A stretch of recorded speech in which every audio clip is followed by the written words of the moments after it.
morning, Secretary Redding. Morning, good to see you.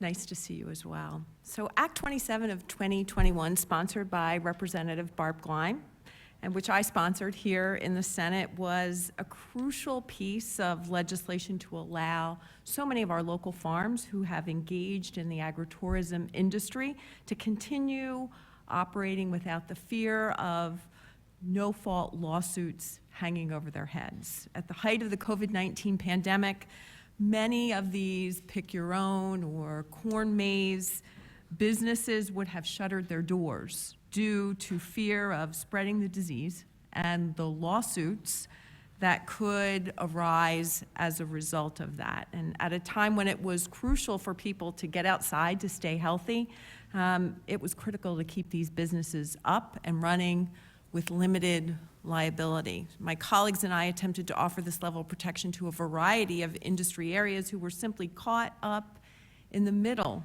of unnecessary shutdowns and fear surrounding COVID-19. Many of those initiatives were unfortunately vetoed by the governor, but I was very glad that we were able to help our farming and agritourism community in this way.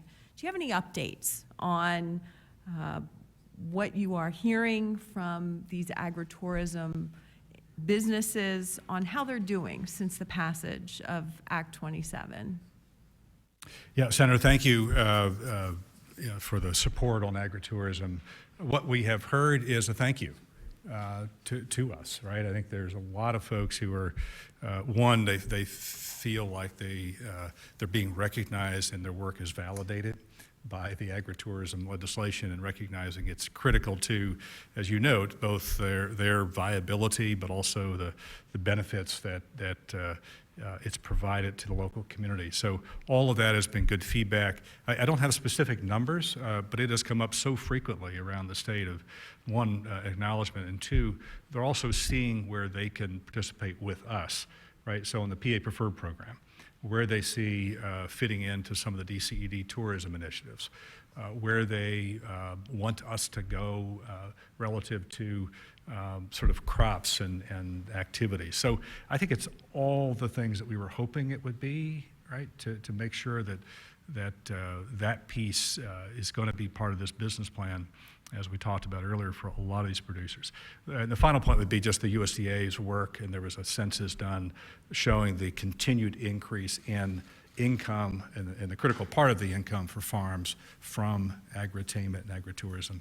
So I think it's doing exactly what we were hoping it would do. That's good news, and I'm very glad to hear it. And it's always good to know where your food is coming from. Right. So, and buy small and buy local.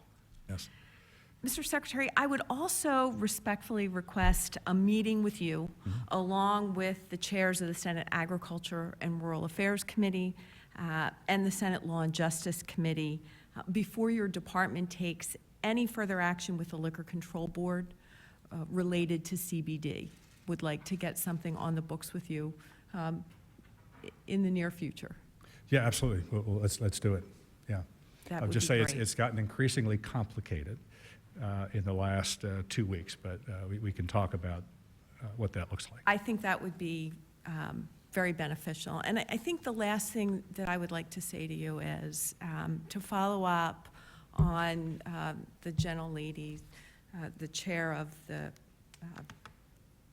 Ag and Rural Affairs Committee's comments about the travesty that we're witnessing with Russia's invasion of the Ukraine, the impact that it's going to have on global food supplies, particularly with regard to corn, to wheat, and potential hunger abroad, and inflation and food stocks here at home. And you have often made the point, at which I have respected you for making that connection between our national security and our ability to feed our people. It's imperative.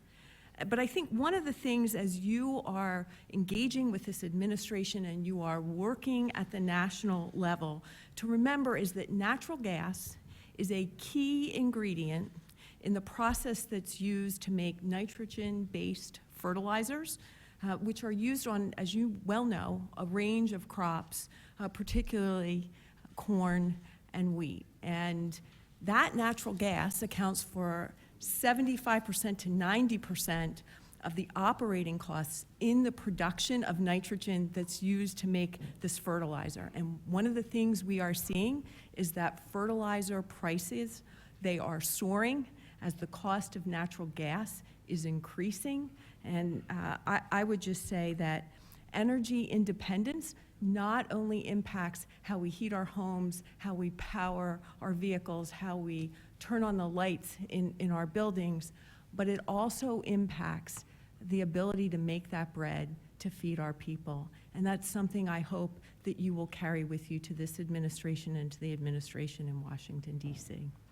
Yeah, we will keep advocating, and thank you for the acknowledgement front side. I mean, being able to feed ourselves, as I think we witnessed during COVID, agriculture is foundational to a civil society, right? And we witness that, and access to energy is equally so. It's interesting on the input side to echo where this conversation of Ukraine and Russia shows up, right? It's going to be in our food, on every plate, on every field. Is really a critical concern. Final would be when we talk about economic development and entertain a lot of companies to look at Pennsylvania. What they put in the first position is water. What they put in the second position is energy. And what they put in the third position is the product they're interested in actually processing. Right? So it's always a good reminder to me that this is a complicated piece, but they're interwoven and great assets for Pennsylvania. So thank you. Thank you. Thank you, Mr. Chairman.